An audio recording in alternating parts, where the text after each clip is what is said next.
What's up, guys? It's Silent, and I want to welcome you to another episode of the True Exclusive podcast. Now, for some of you who've been following me since the beginning of True Exclusive, you know exactly who my guest is today. We had a morning show, Silent and Kempire in the morning. He has his own podcast. He be spilling all the tea on your favorite celebrities, and I think he knows the housewife more than Andy does himself. Let's welcome Kemp to the show, the Kempire. What's going on, Silent? How you doing, Kemp? I'm good. You know, it's been a week. I don't know about you, but definitely been a week, but a good week. Just busy. The usual. I was working up until like midnight last night, so Whew. yeah. Life of Oh, being a business owner. Speaking of business owner, for those who don't know, who is the Kempire? Who is Kempire? As you may recall, I've had like a transformation over the last 15, 20 years from doing a lot of this work. Because I know some people think, oh, I'm new to this, in the last couple of years since the pandemic. However, I was doing this, interviewing celebrities, talking about celebrities for Kempire Radio for many, many years. So I've been doing a lot of this commentary, but before that, I was a singer, I was a songwriter, then I was a manager of a singer and a songwriter. And of course, I had something to pay the bills. I worked in corporate America, so I've had a lot of different transformations to get to this particular point. I wanted to ask, where did the name, the moniker, the King of Pop Culture, come from? It's funny because I never called myself that. It was an interview that I did with a podcast, and they referred to me as the King of Pop Culture, and I said, "I'll take it." I said, "I'll take it. Fine." We had Michael Jackson, the King of Pop. I can be the King of Pop Culture. Just saying. Do you feel like maybe that would come with a little pressure? I mean, I already put pressure on myself, so for me, it's sort of like, it is what it is. I always say that I am our community's king of pop culture. For someone else, they were like, yeah, whatever, you're not my king of pop culture. This one's my king of pop culture, which is fine. There could be more than one, okay? But we know who's the correct one. I'm kidding. Some people won't get my humor. So some people who don't really know a lot about you, because you don't really say a lot about yourself. But we're gonna try to get in there a little bit today so that people could get to know you. Okay. Tell us a little bit about your childhood and where you grew up. Well, I was born and raised in New York City, grew up on Staten Island, two Jamaican immigrants. I was the first and only one of my siblings to be born here in New York. Everyone else was born in Jamaica. Everyone else has an accent. I don't. Wagwan. Here we go. So, and you grew up in the Bronx, so you're very familiar with Jamaican culture. So I grew up here in New York, so I feel very much like a city kid, but at the same time, growing up on Staten Island, which feels so not a part of New York City in some ways, especially when it comes to being gay or politically. It's a very different type of world, but at the same time, I've always had that connection to the city because that's where I did everything. So I grew up here in New York, so that for me, that really shaped who I am and how I see pop culture in general and how I see the world in general, because we're such a diverse city. You've been to Jamaica though, right? Yeah, I've been to Jamaica. Literally, I went to Jamaica as a baby, which I did not remember.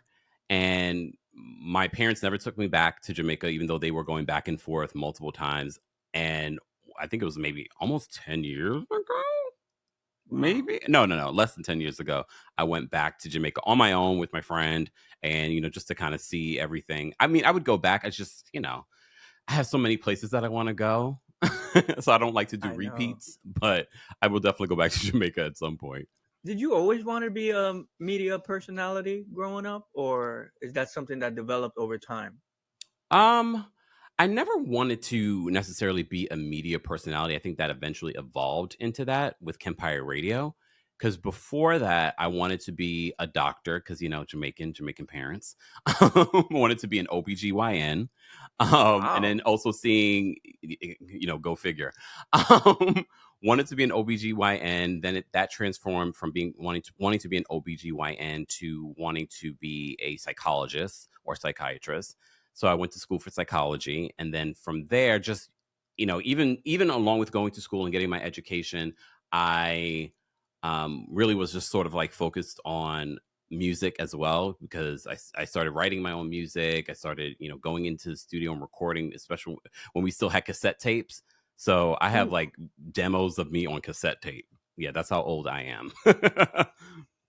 So I wanted to be a singer, and I still sing, I still write stuff, but it's not the passion that it was back then, just because I was performing all the time. And in the music industry, as you know, it's really hard. And you have to be really passionate about it in order to make it happen. I remember sending like VHS tapes to record labels.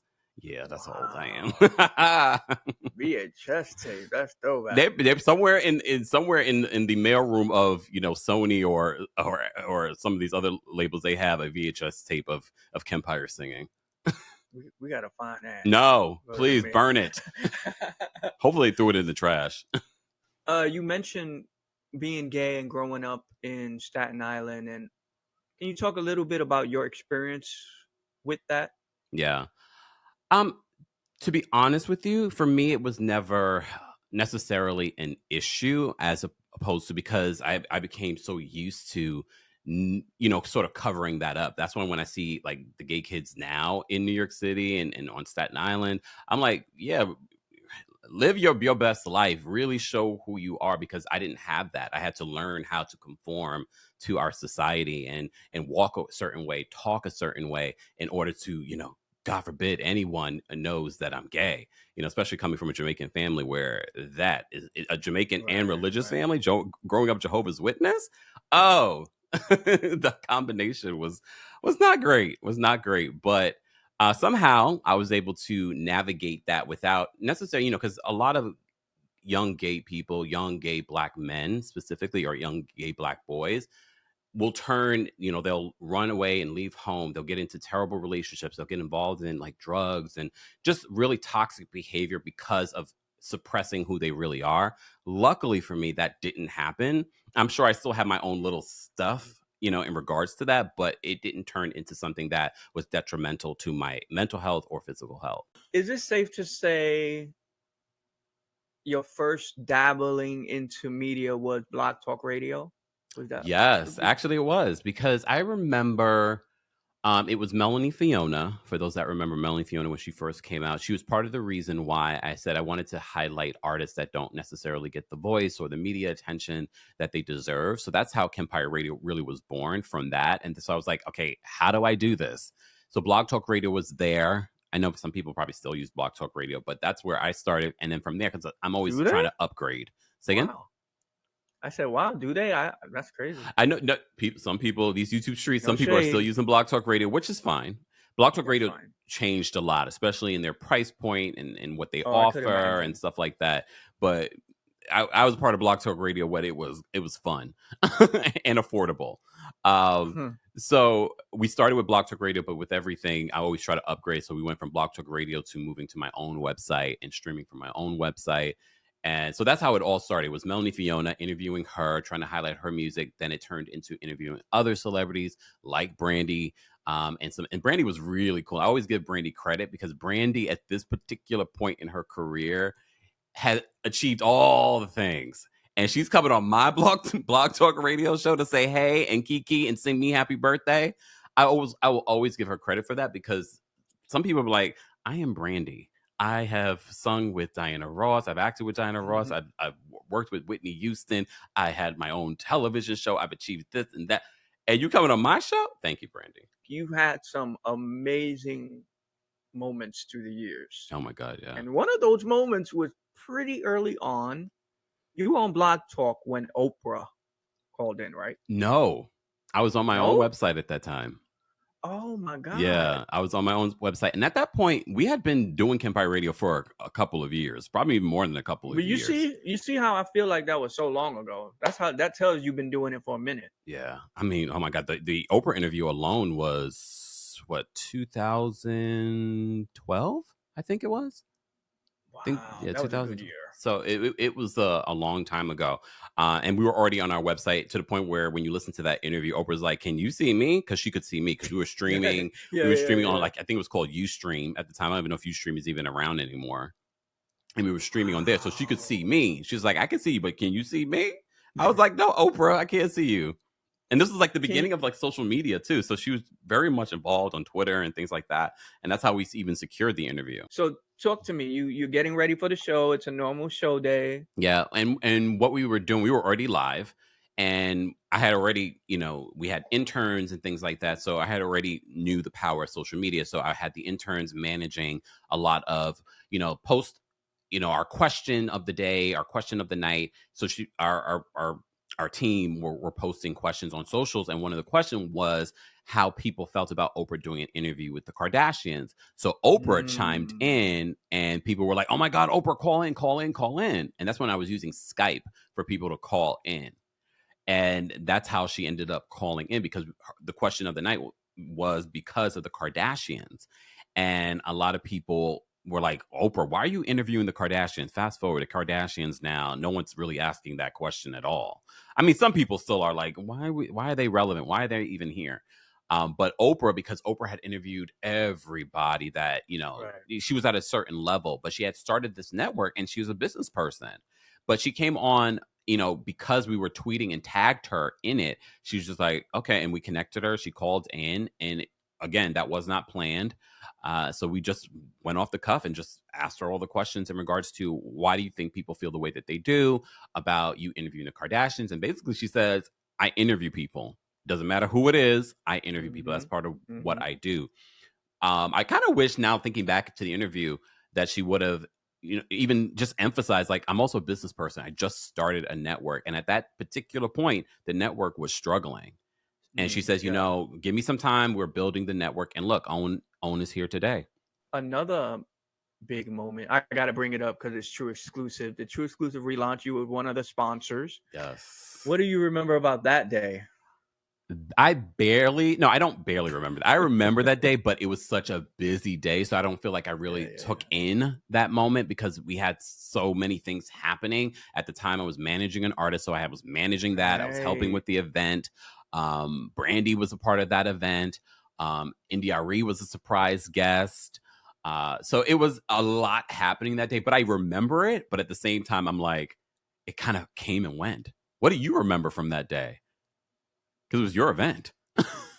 I just remember that everything was crazy, and I remember at one point just looking out, and I'm just like, "Am I here?" Like you see all the photographers, all the It people. was It didn't even look real. it was massive. There were so many people there. It really was.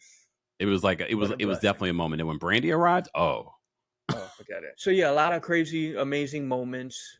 But you were still working, as you mentioned, in mm, the corporate world, yep. and then you quit. Can you take me through that transition though? Like, was it a scary idea, decision to make, or was it just a no? This is what it is. It wasn't really scary, to be honest with you. I don't know, because normally, and I think that's part of the reason why I didn't make the move a lot sooner. But I'm one of those people that say the pandemic really was a transformative, powerful, positive moment. I know a lot of people went through it during the pandemic, between depression and between, losing loved ones. And I recognize that. And I was lucky enough where that didn't happen to me. And I always remind people there are lessons to learn from the pandemic, and one of the lessons that I learned was to, no matter if you own a home, rent a place, make it feel like a home, because during the pandemic, that's all people had. And I was okay being in my space, because I've always made my space a home, and I've been doing that. I've been, nourishing my environment in that space. And because of what I did with Kempire Radio, I already knew kind of how to work audio. I already had some of that equipment. So that's when I relaunched things, I was sort of already prepared. So since then, of course, I've upgraded and improved, but that's evolution in general. So for me, the decision to leave the job at that particular point, my manager at the time was sort of like, I'm just going to take your resignation and hold on to it just in case you change your Wow. mind. And I was like, I'm not changing Wow. my mind, but you can do that if you want. Hmm. But I was very clear on that point, at that particular point, that I was like, yep, I'm ready to go. I just felt so clear. I didn't feel nervous about it. I wasn't worried about it. And to be honest with you, since then, I haven't felt worried about it. I was gonna say, what has your journey been like prior to that, and Mhm. then after? The journey has been interesting, with the whole conversation about TikTok being banned. TikTok was my um, move in order to get back into this. So I started creating on TikTok. Mind you, I had been following and, just, using TikTok like every other user, Mhm. but not creating content. And I was like, why don't I just get back into doing what I was doing before? So I started creating short form content there. And then something in my brain said, well, why don't you transfer the audience? Because at that particular point, it was really easy to build an audience on TikTok. Now it's not so easy. And now with it leaving, I mean, I don't think it's going to leave Me ultimately. either. Yes, I don't they've think so. passed legislation, but I don't think it's going to, end up leaving. Um, I used that audience and leveraged that to YouTube. And I said, guys, don't forget to follow me on YouTube. So I started building on YouTube, and Mm, then here we are. We're almost at 400,000 subscribers on YouTube. We've now passed TikTok. For a long time, my TikTok numbers were a lot higher than my YouTube numbers, and now we've surpassed that on YouTube. But I still love TikTok because when I see people in the wild, in person, they was like, "Oh, I follow not in you the on wild. TikTok. I follow you on TikTok." More so than I see people say, "Oh, I see you on IG or I see you on YouTube." It's more so TikTok. So what advice would you give to someone who's watching, who's like, I wanna get into this, Uh, or maybe even just a creative, yeah. a musician, or anything in the creative field?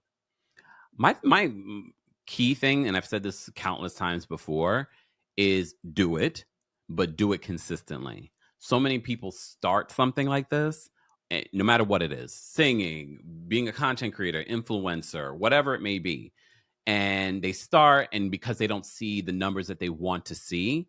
I'm so glad when I started I wasn't really paying too much to the numbers, because that probably would have been daunting. Now when I go back and I look at my early YouTube videos and I look at the numbers, I'm like, oh my god, didn't even crack 1,000. Oh, but I'm glad I because I just kept pushing and I kept being consistent, and everyone kept on saying that. Oh my gosh, you're always consistent, and I've maintained that over the last 4 years, just being consistent with making sure that even when I'm on vacation, there need to be boundaries for anyone, that is, getting into the space. But I think you can still be consistent and still have a personal life and a real life. So for me, it's always about consistency and always trying to figure out, am I, pay attention not just to the numbers, but to what people are saying in regards to your content. Because sometimes you're going in a direction that isn't connecting with people. And maybe you're Right. not passionate about it. You're only going in that direction because you think that's what you should be doing. I've tried a lot of things over the years, because there was a point, for those that follow me on Instagram, I was like a men's lifestyle influencer for a hot second. So I was like, oh, maybe I'll do that because I'm very much into stuff like that. So you just never know. There are growing pains in regards to figuring out your next steps and where you're supposed to go next. Even now, yes, this is what I'm doing now, but this doesn't mean this is what I will be doing in a year from now, or 5 years from now, or 10 years from now. Right. Hopefully, I'm retired by 10 years from now, though. You mentioned the pandemic and people going through depression, and I talk about mental health and depression a lot Yeah, on here in life. Hell, I've done called you and spoke about it too. yeah, And I know you're into a lot into self-care and meditation and things of that nature. yes. What advice would you give to someone watching who might be feeling lost, whether it's career-wise or just in life in general, and feeling down and out? Well, it's a journey in regards to mental health, because I started meditating probably 7 years this year. I've been meditating transcendental meditation, which is a meditation that you do twice a day. It's like 20 something minutes each session that you do. And I know that sounds daunting to a lot of people that have probably tried to meditate, and they're like, I don't know if I could do that. But my journey to meditation was a journey, because there was a point where I was doing other meditations that just never stuck. Transcendental meditation was the one that stuck for me. And meditation comes in all different types of forms. For some people, going to the gym is meditation, going for a walk is meditation, listening to music is meditation, traveling is meditation.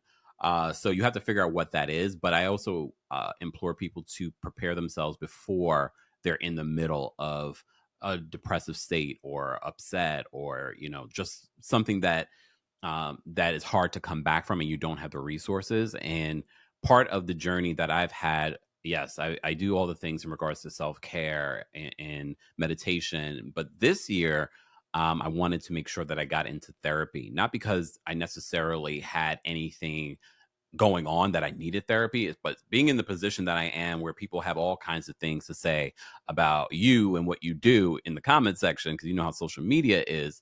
But to be honest with you, I don't pay attention because I'm on to the next story. So I don't get caught up in the comment section like that. And for those that are content creators like us, don't get caught up into the comments, because people will, just as much as they're ready to say, "Oh my God, you're amazing," they're also going to say you're trash. So either one, I don't take with the same attention, because at the end of the day, it's really how you feel about yourself. But in the last year, I said I wanted to at least be proactive in making sure that I had a therapist, because very much like you're trying to figure out your doctor, it's the same thing that you need to do when it comes to finding the right therapist. It's also like dating, trying to find someone that you feel comfortable enough with having a conversation with on a regular basis. So I started with that process. Luckily, one of the things of doing, YouTube and influencing and things like that, sometimes you get partnerships with companies that provide mental health therapy, especially now. Because like when you and I were like in our teens and 20s, they didn't have things like they have now, where you can Zoom with your therapist. So now there are plenty of other, you know, facets that we can use now in regards to that. So I've been utilizing that, and I like it. 'Cause one day I remember I wanted to go on Twitter and just be like complain about something. And I was like, you know what? This is why I have therapy. I'm gonna schedule an appointment so I can complain to her. And she's getting paid to listen to me complain. And she's not gonna say anything about it. Besides, like, oh, okay, I hear you. Mm, So for me, that's what I've been proactive in regards to that. But for those that are in the middle of it, I would say definitely speak to someone that isn't necessarily your family, or someone that might have a bias, but speak to whoever you feel comfortable with, because that right. might be a family member. And so it wasn't for me though. So I said, let me go to therapy. And speaking about the changes that we didn't have back then in media, how do you think media has changed? Just maybe from the 80s, 90s to now. Well, I don't know the 80s. Okay. I wouldn't have the platform that I have without the creation of a social media. So I see the positives in social media, and I see the negatives, of course, but I see more so the positives. And social media has really changed what people do in regards to media. So I think people forget, when we say social media, it is a form of media.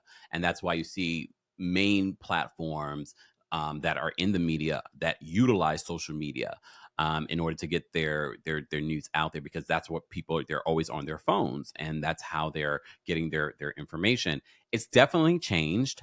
I don't know if it's necessarily for the better. And now with the creation of AI, I don't know if you've noticed in the last Woo! year, AI is everywhere. It's being utilized in so many different platforms in our life. That is a little worrisome for me, because that means anyone can recreate me. But I do strongly believe in the power of, you can't recreate God. Okay. Okay. You can try, Okay. and Right. they've gotten pretty good, because I've seen some Mariah Carey videos of her singing other people's songs, and I'm like, what, we who? But the true heart of what we do and who we are can't be recreated, no matter how hard we try. But I do see the media going in such a really weird direction. And I've had this conversation with other creatives like yourself in regards to how different it is. Yes, now people have easier access to around the world, which is, I think, is amazing. It's connected all of us to some people that we probably would have never known without taking a flight Hmm. to meet those people. So there are some really positive and powerful things that media is doing, but very much like with any power, it comes with a responsibility. And I think our governments and us as a society are still trying to figure out what those boundaries are. Because right now, I think there are no boundaries in regards to how our information is shared. With that, like I mentioned before, in regards to the TikTok situation, they're talking about banning TikTok because they believe that China is gaining access to our personal information, and they're concerned when it comes to the United States and their security. However, they're not talking about how Google, allegedly, I'll say, is gathering Mhm. our information as well, or about Meta and what happened during the election with Russia. And so, to me, this TikTok ban is very hypocritical in a lot of ways, because we're not talking about the stuff that's happening within our own country. But that could be a whole other conversation when we talk about other political things. I know people don't Mhm. think I don't talk about politics a lot, but I'm fully aware. So speaking of hot topics, I want to play a little game. Mm, 2 games. okay. One, I'm just gonna throw some hot topics at you, and you just give your input. Mm. And we starting out hot. Oh. The P Diddy scandal. Oh, I mean, you and I come from that era where Wendy Williams was talking about Diddy for years on radio. So I feel like this is very much of our time. And I don't know about you, but I'm not completely shocked. I'm not that shocked. I mean, I'm shocked at the details of it all, but Right. I'm not completely shocked that, Diddy's dirty. You know what I mean? And has Yeah, been dirty for Wendy was years. saying a lot. Yeah. The timiness of this, 'cause word on the street is that there's infighting in this conglomerate of powerful people in the industry, and Diddy sort of being thrown to the wolves. I mean, that is the conspiracy theory, but I believe it Hmm. based off of some of what I've been hearing from multiple sources. And it's not sources that you think. It's not Jaguar Wright. I'm sorry, Jaguar. Lord. Bang, bang, bang. Sorry, Jaguar.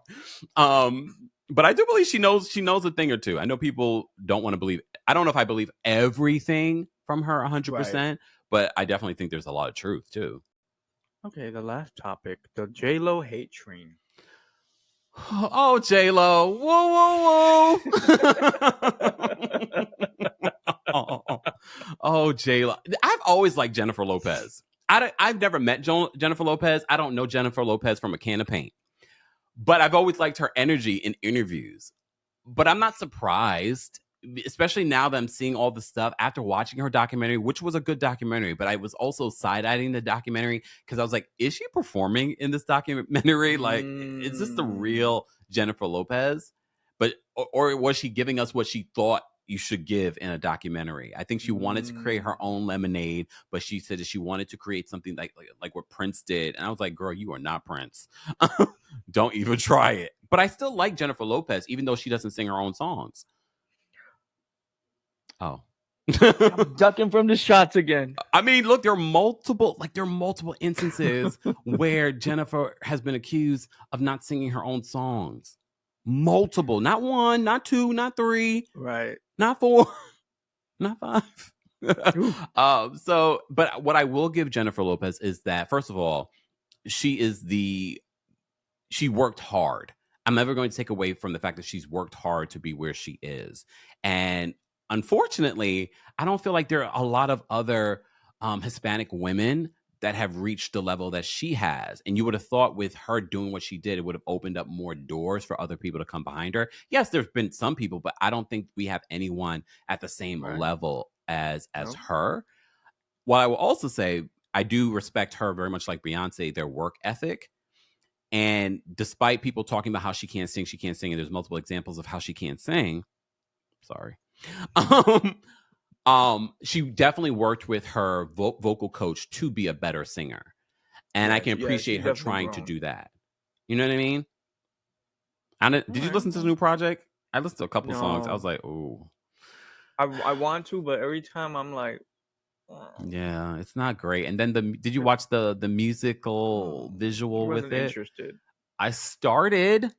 And I was like, Dave Meyers, a legendary, music video director. Visual was fantastic. It just felt cheesy. It felt cheesy. She spent a lot of Yeah, the money. clips I saw, that's exactly why I didn't want to hear it. It felt cheesy. All right, so now we're gonna do this or that or one or the other. Whitney Houston or Mariah Carey. Whitney. Tony Braxton or Mary J. Blige. or as Whitney would say, Mary J. Blige? Mary J. Blige. Oh, this is because I really like Tony. Are we just talking musically though? It Are could we be talking about whatever vocally? you could say whatever and tell why. Okay, I'm gonna choose Mary J. Blige because I feel like Mary J. Blige has such a grittiness to her. I mean, I probably love more Mary J. Blige albums than I do Tony, but I love Tony as a vocalist. Like Okay. they are not in the same level of vocals. But Mary J. Blige has had more songs that I've grown up with and relate to than Tony. Even though I love Tony, don't get me wrong, but I have to choose here. I'm gonna choose Mary J. Okay. Blige. Brandy or Monica? Brandy. No shade to the Monica fan. I love because because the Brandy and Monica fans. Oh, Right. it's always back and forth. I love both of them. I love both of their catalogs. But for me, I've interviewed Brandy 5 times. I'm very well versed in Brandy's music. I'm well versed in Monica's music, but I just gravitate more towards Brandy than Monica. Nene Leakes or Portia Williams? Nene Leakes. Portia. I mean, I like Portia, but she is no Nene Leakes. And lastly, P. Diddy or Bill Cosby? Oh my God. Ew. Wow, that's a good trailer for social media. Ew. Oh my God. I'm not choosing between those two. Do I have to die? Die. Kill me. Ew. You know what I didn't ask you earlier? What media personality or host did you look up to? Well, I will say this. I've always aspired to be an interviewer like Oprah Winfrey. Because I think a lot of people associate me with Wendy Williams, but I grew up with Wendy Williams. I listened to Wendy on the radio. I watched her daytime talk show. So I have a lot of respect for Wendy and the way that Wendy moved in the industry. And I can see why people feel the similarity between us. But my mentor in this business, so when I interviewed her, it was a big deal for me, was Oprah Winfrey in regards to how she conducted herself and her career and her interviews and things like that. Well, thank you for coming today and sharing a little bit about your life and journey. Thank you. I like to end interviews with speaking something into the existence for Mm. either you and the world or both. So I'm gonna give you the Mm. platform to do that right now. What I want to speak into existence is for anyone listening to this. If you're looking at my journey, my life, and my career, understand that again, it had to do with hard work, but also consistency with that hard work, and also finding balance. I'm in that part of my life now where I'm balancing the work with actually falling in love with because I think that's also important to be a full and whole person, is that you have to have all those aspects in your life. It can't just be work, work, work, work, work. And that's what it's been for the last 3 years. And now I'm sort of like, I already knew intuitively, like, I go to psychics and I do all of that stuff, reading birth charts and whatnot. And a psychic recently told me that, yeah, I think it's important for you to find that person before you get to the next step. And when you find that person, that's going to help you get to the next step in your career and things like that. And I've heard that from other astrologers and things like that. And I already intrinsically knew that, because I even said that. I was like, I know that I need to find my person before I do anything else, because it's going to be important for my journey going forward. So for me, is reminding people to find balance. Yes, it's fine to work hard and be consistent with that work, but you need to also have not just a love life, because I think that is important, but a social life outside of just your work. So that's part of the reason why I travel as well. So for me, it's Mhm. finding balance in all those different areas of your life. Well, I accept that. So where can everybody follow you and Well, everyone can follow me. I mean, as long as TikTok is still around, everything is at Lord, the Kempire on TikTok, Instagram, Twitter, and Kempire on YouTube, and of course the Kempire podcast on Apple and Spotify.